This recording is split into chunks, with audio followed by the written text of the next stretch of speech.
If you are at station 3, you are doing clay.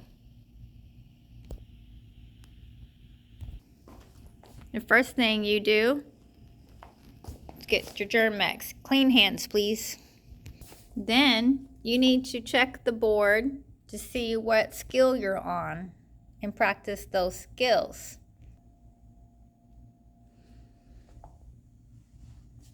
Then you're going to use those skills to craft something, to sculpt something.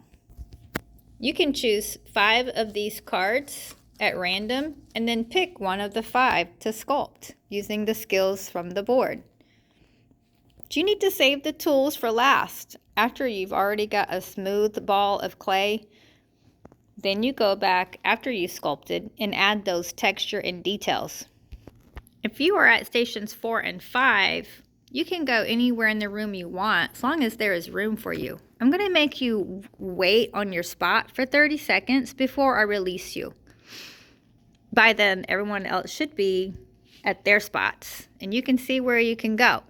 If you are trying to get an activity with a green label, keep in mind, green labels stay at the green table, and only one activity should be out per class, with no more than 4 kids at that activity. If you are 2nd and 3rd grade, you have access to activities at the 4, 5, 6, all the way down to 10. I need you to save 1, 2, and 3 for when you get to 4th and 5th grade. These pieces have lots of small parts, and if one part goes missing, then the whole activity doesn't work. So we're going to make sure it stays at this table, and we're going to be sure to put all the materials back when we're done with it. If you don't know where an activity goes, check for a label.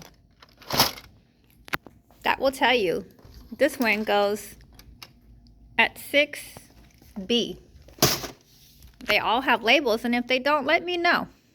If you're having a hard time finding where a piece goes, this is our missing pieces bin, and I have helpers who will find where it goes. Some shelves have more than one activity. If you owe me sentences, here is the paper and pencils and the timer and the sentences that you might need to write. You'll have to see which one applies to you, and you'll write that sentence 5 times each. Make sure to turn this so you know when 5 minutes is up.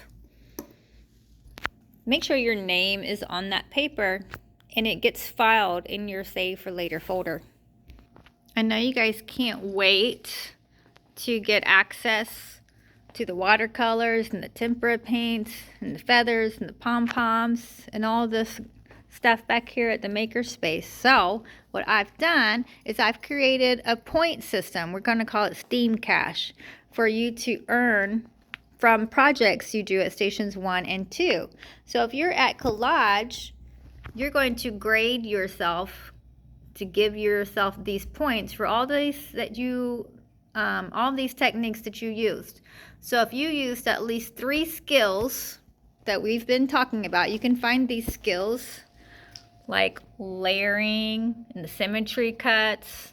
So look at the boards. Pleated fold, the fringe, tearing. We've been using these and talking about these. If you've been using these skills, if you used at least 3 of those, you get a point. So each one of these, you get points for it. Interesting background. Is it balanced? Are there any blank spaces? If you don't have any blank spaces, if you filled your page and it's balanced, that's 2 points. If you used a 3D skill, that's 2 points. So that means something comes off your paper and you use tabs to get it to stand up. Did you cut your paper or did you just glue down some squares? If you actually cut it into interesting shapes, that's a point. If you use scraps first, that's a point. You're going to use these points to buy things at the store over here when you start going to the Makerspace. Be sure to read the room for more ideas, because there's ideas everywhere and techniques. Just a reminder that glue can be found here and it's been getting really messy, so I've been keeping a wet rag in this container. Say I will twist down before capping, and I will keep the glue clean and my hands clean. There's also a point system at the drawing and coloring station, station 1. So points for interesting background, having no blank spaces. Did you blend? Did you layer? Did you add color? Did you sketch first? And then some bonus points for shading, perspective, and texture. Let's talk about oil pastels. These are the same thing as these. These are the same thing. I just put some extra ones out for you. I even gave you a cup so you can grab some in a cup and take it to where you're at. Don't forget, this high quality paper is good for these oil pastels.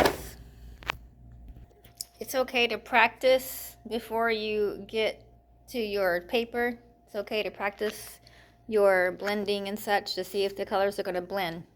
There are how-to oil pastel techniques over here to remind you and teach you how to use those oil pastels, along with markers and colored pencils, interesting lines for interesting background, crayon techniques.